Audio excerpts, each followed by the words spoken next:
இந்த மிளகு செடி, இது மிளகு செடிங்க, வெத்தலை கிடையாது. இந்த மிளகு செடி பாருங்கள், வாங்கி 2.5 வருஷம் ஆகுது.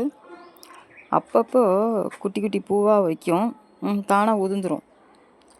இப்போ நாங்கள் இருக்கிறது என்னென்னா, நல்ல டெம்ப்ரேச்சர் அதிகமாக இருக்கிற இதெல்லாம் எப்போவும் நார்மலாக கொளுத்தி எடுக்கும் பார்த்தீங்களா, அந்த வெப்பத்தில் தான் இருக்கும். இதோ பார்த்தீங்களா பூ இருக்குது, இது மாதிரி தான் நிறைய பிரான்ச்சஸில் வந்தது. இப்போ என்னடானா வரும், அப்பப்போ உதிர்ந்துடும். இது கொடியாக வரல. நான் ஒரே ஒரு சின்ன ஒத்த செடி தான் வாங்கி வச்சேன். இது கிளைகள் பாருங்கள், நிறைய கிளைகள் ஃபார்ம் ஆகிருக்கு பாருங்கள்.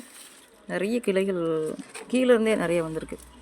ஒருவேளை நம்ம தனியாக எடுத்து வச்சா வரமாட்டேக்குது. நான் ஒரே ஒரு குச்சி மட்டும்தான், ஒரு சின்ன செடி 215 வாங்கி வச்சேன் நான். இப்போ பாருங்கள் நிறைய இருக்குது. அதை ஒவ்வொன்றும் செப்பரேட் பண்ணி கூட வைக்கலாம்னு நினைக்கிறேன்.